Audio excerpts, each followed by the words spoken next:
सभागृहात कृषी मंत्री माणिकराव कोकाटे रम्मी खेळत असल्याचा व्हिडिओ समोर. आमदार रोहित पवार यांच्याकडून व्हिडिओ पोस्ट.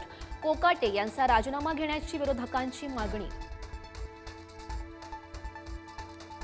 महाराष्ट्राच्या आणि मराठी माणसाच्या जे मनात तेच राज आणि मी साकार करणार. सामनाच्या मुलाखतीतून उद्धव ठाकरे यांचे पुन्हा युतीचे संकेत.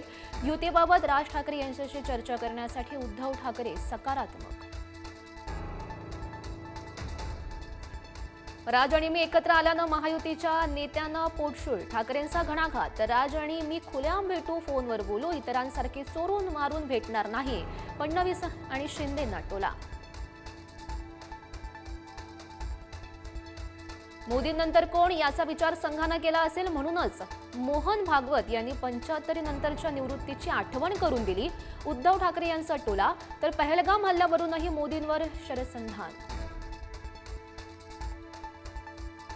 आदित्य ठाकरे आणि मुख्यमंत्री फडणवीस यांच्या हॉटेलमधील भेटीची चर्चा. भेटीच्या बातम्या बघून एक व्यक्ती गावी निघून जाईल. आदित्य ठाकरेंचा शिंदेंना टोला. पहिलीपासून हिंदी सक्तीचा प्रयत्न करून तर बघा, दुकानं नाही शाळाही बंद करेल. मनसेकडून पुन्हा बॅनरबाजीतून इशारा.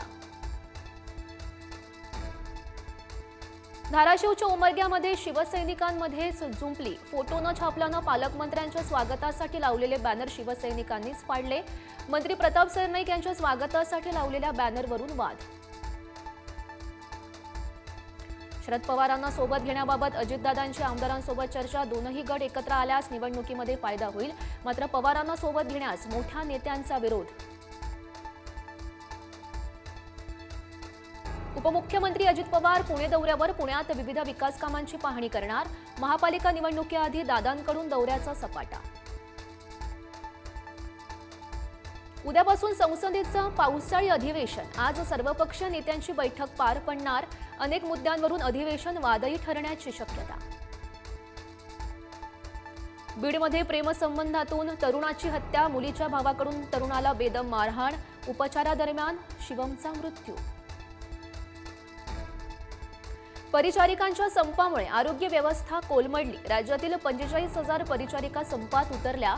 रोज 2,000 शस्त्रक्रिया लांबणीवर टाकण्याची वेळ. ॲप टॅक्सी रिक्षा चालकांचा संप अखेर मागे. मीटरनं आता प्रति किलोमीटर 32 रुपये भाडं आकारणार. मागण्या पूर्ण न झाल्यास पुन्हा संपावर जाण्याचा इशारा. मुंबई गोवा महामार्गाचं काम डिसेंबरपर्यंत पूर्ण होईल. बांधकाम मंत्री शिवेंद्रराजे भोसले यांची माहिती. तर महामार्गाला शेवटची मार्चची डेडलाईन.